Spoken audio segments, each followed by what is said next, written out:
zéro motivation, zéro énergie, zéro enthousiasme pour travailler, mais par contre, plein d'épuisement, plein d'inquiétude et d'anxiété. Tout ça saupoudré avec les troubles de sommeil et d'autres symptômes physiques tels que des maux de tête ou les migraines. Voici, je vous présente les symptômes de burn-out. Salut tout le monde, ça fait bizarre de filmer les vidéos après une telle pause. Ça m'a beaucoup manqué. Tout ça parce que j'étais en période de révision et c'était justement physiquement impossible de faire deux choses à la fois, c'est-à-dire de réviser plusieurs heures par jour pour les examens et de filmer les vidéos. Du coup, voilà, c'est pour ça que j'ai pris une telle pause. Et aussi, qu'est-ce qui se passe avec mes cheveux? La seule chose que je peux dire, c'est que ça m'a manqué énormément.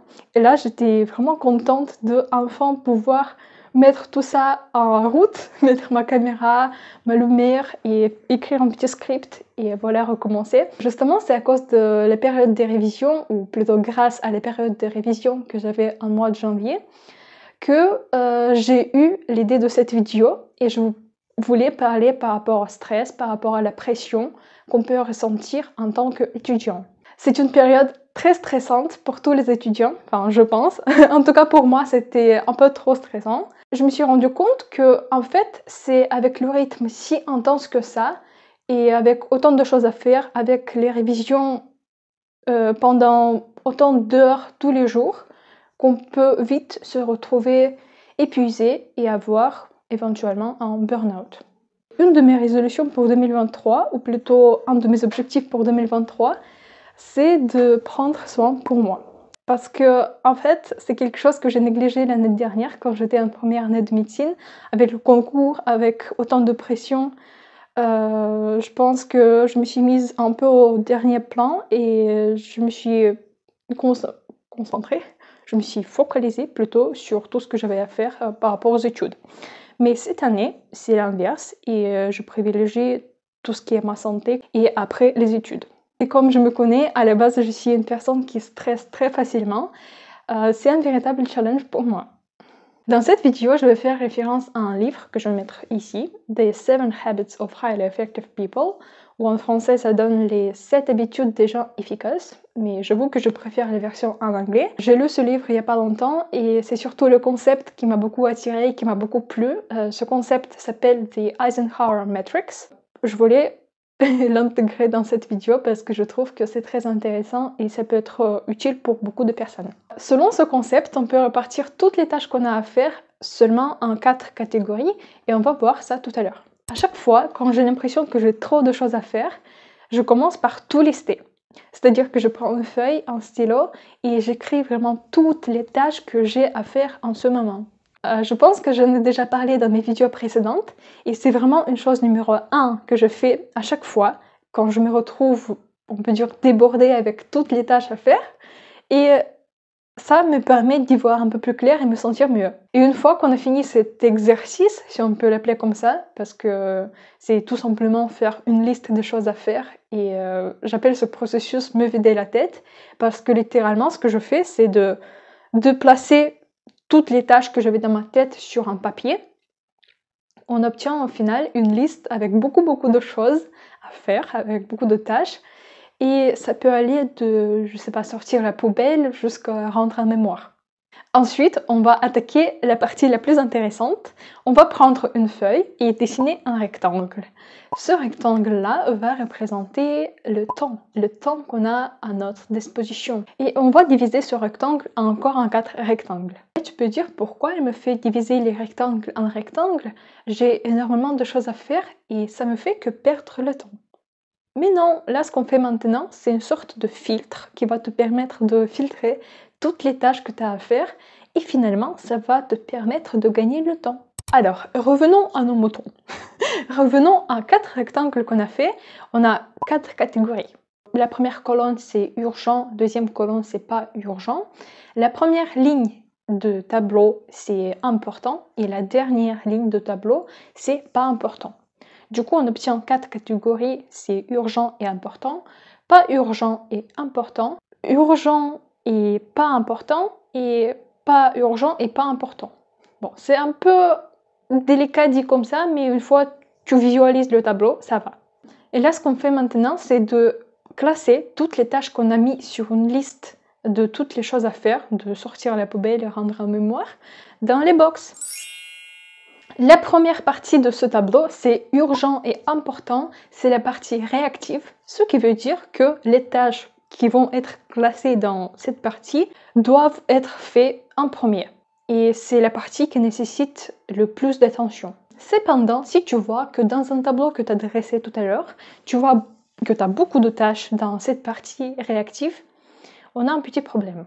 Ça veut dire que tu passes beaucoup de temps dans un environnement où il y a l'urgence constante et cette sensation que tu dois rendre quelque chose là maintenant, que tu dois faire quelque chose maintenant, que c'est urgent, ça va éventuellement mener à un burn-out, bien sûr si c'est pas réglé.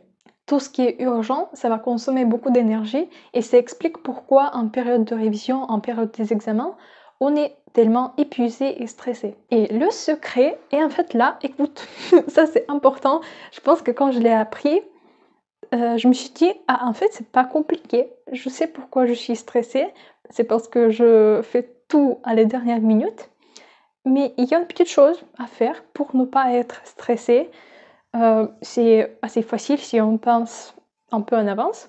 Le secret pour éviter le burn-out et le stress, c'est de faire les choses quand elles sont encore en catégorie 2, c'est-à-dire qu'elles sont importantes, mais pas urgentes. Pas pour l'instant. Par exemple, les révisions pour telle ou telle matière doivent être faites avant qu'elles deviennent urgentes. Ce qui est un peu compliqué, mais avec un peu d'organisation, avec un peu de planification, on peut y arriver. Un autre exemple, c'est qu'il faut prendre soin de soi régulièrement. Il faut savoir prendre les pauses, il faut savoir se reposer, il faut savoir faire le sport, prendre soin de sa santé physique et tout ça.